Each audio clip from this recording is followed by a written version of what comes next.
Hello friends, આજે આપણે એકદમ ક્રિસ્પી એવી ચકરી બનાવવાના છીએ. એના માટે મેં ઘઉંનો 3 વાટકા જેટલો લોટ લીધો છે. આ લોટની અંદર આપણે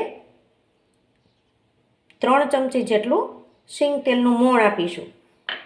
ત્યારબાદ એની અંદર આપણે એડ કરીશું આદુ અને મરચાંની પેસ્ટ. લગભગ 1.5 ચમચી જેટલી પેસ્ટ છે. ત્યારબાદ એની અંદર આપણે એડ કરી દઈએ સફેદ તલ. એ પણ 1 મોટી ચમચી જેટલા છે.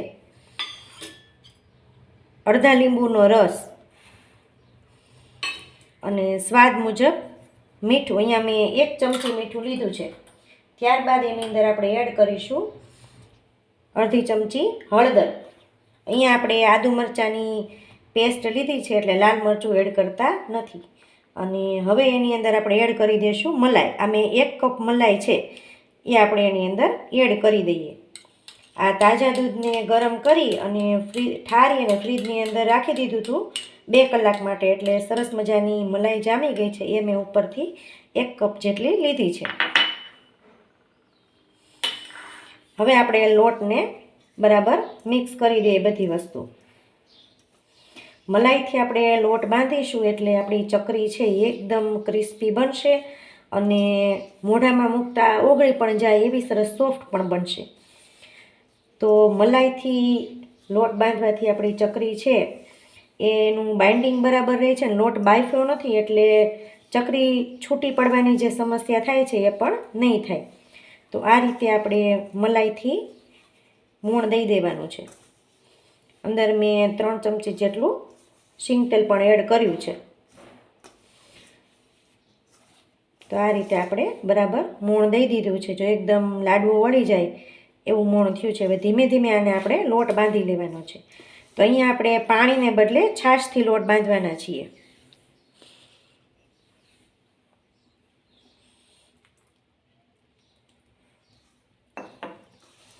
તો આ રીતે થોડી થોડી છાશ ઉમેરતા જશો અને લોટ બાંધી લેશો. આપણો સોફ્ટ એવો લોટ તૈયાર થઈ ગયો છે. આ લોટને આપણે બહુ કડક એટલે કે કઠણ નથી રાખવાનો, પણ આ રીતે મીડિયમ સોફ્ટ લોટ રાખવાનો છે.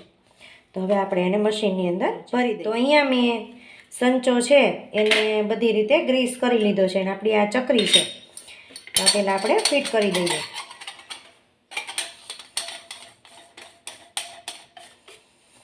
પછી એની અંદર આપણે લોટ છે એને એડ કરી દઈએ. અહીંયા પણ મેં ગ્રીસ કરી લીધું છે તેલથી.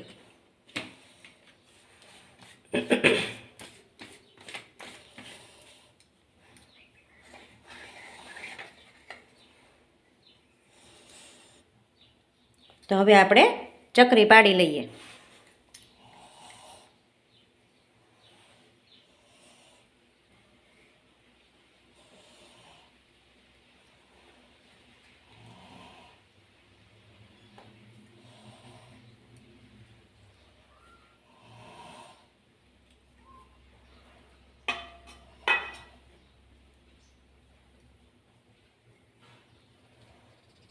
તો આ રીતે આપણે પહેલાં રોલ પાડીશું અને પછી આ રીતે આપણે ચકરી છે એ બનાવતા જશું.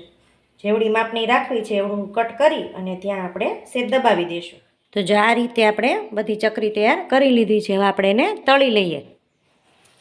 તેલ છે આપણે એકદમ ગરમ કરવાનું છે જેથી ચકરી છે એ છૂટી ન પડે.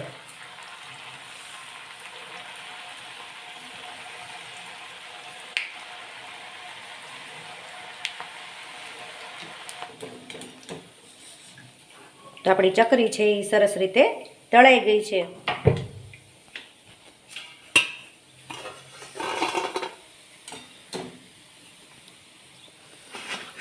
આ ચકરી એકદમ ક્રિસ્પી અને એકદમ સોફ્ટ છે એટલે લોટને બાફવાની કોઈ ઝંઝટ નથી.